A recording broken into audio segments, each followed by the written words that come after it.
Want to learn real English in a way that sticks? Stories like this help you remember vocabulary and grammar without even trying. If you're tired of textbook drills and want to enjoy your journey, hit that like button, subscribe, and stick around, because this little adventure near the Hollywood sign might teach you more than you think. It was one of those days when everything just felt right for a little solo exploring.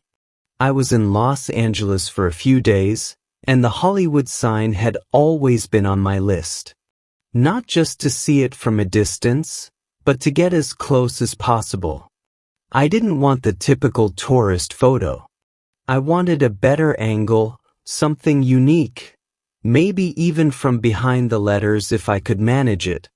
I started in the morning, wearing my most comfortable shoes, sunglasses, and a light backpack with water and snacks. The city was just waking up, but I was full of energy. I headed toward Griffith Park, where most of the hiking trails to the sign start. There were signs everywhere warning visitors to stick to the main trail. But of course, I had done some research and I thought I knew a better path. Less crowded, more scenic, and maybe a bit closer. At first, it was amazing. The sun was still low, casting golden light across the hills. I passed a few joggers, a family taking pictures, and a couple sitting quietly on a bench looking out over the city. Birds chirped, a breeze moved through the trees, and I felt like I had made the right choice. After about half an hour of climbing and winding through dusty trails, I saw a small turnoff. It wasn't on the official map I'd seen earlier, but it looked like a shortcut. There was no gate, no chain, just a narrow dirt path with some bushes on both sides. I hesitated. Then I thought, it's just a side trail. What's the harm? So I followed it. At first, it seemed fine, just another part of the hill. I kept climbing, expecting to see the letters come into view around each bend. I passed a few warning signs, but they were old and faded. One said something about restricted access, but it was almost unreadable. I figured it was for a different area. Or maybe it just meant don't climb on the sign. Then I saw it. The back of the Hollywood sign. Huge white letters standing tall against the sky. I was way closer than I ever expected to be. There were no other tourists around, just me, my backpack, and the wind. I took out my phone to snap a photo. Then I heard a faint buzzing noise. At first, I thought it was a bug, but the sound grew louder.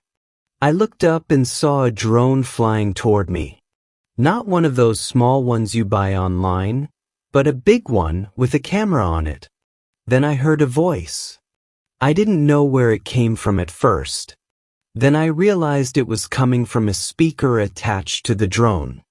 It was telling me I was in a restricted area and needed to return to the main trail immediately. I froze.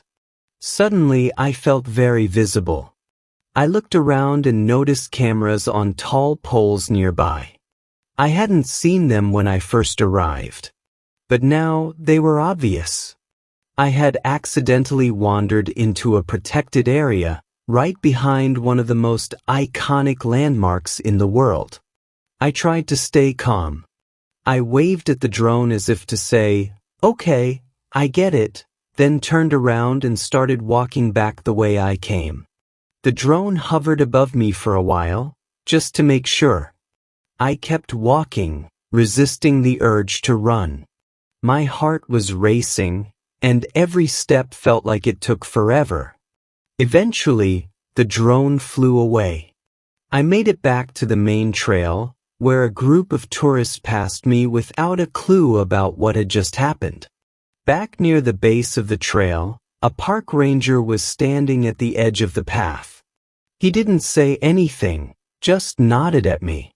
I nodded back, pretending like everything was normal.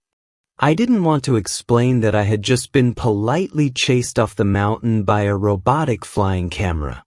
Later that day, I looked up the rules again.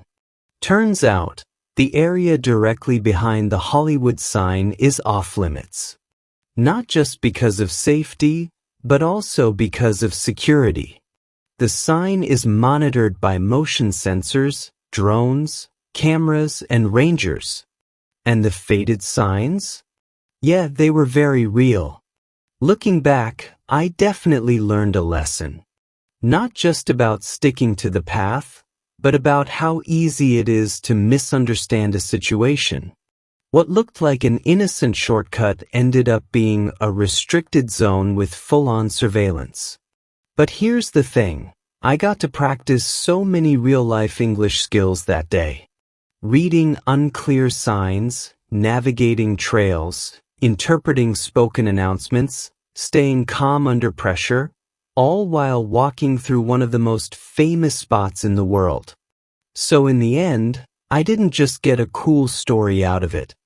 I also picked up useful language and experiences that no classroom could have given me. If you made it this far, you probably enjoyed that story, or at least learned something from it, right? That's the power of real-world English. You pick it up naturally just by following along. So hit that like button, subscribe if you haven't already, and drop a comment. Have you ever gone somewhere you weren't supposed to?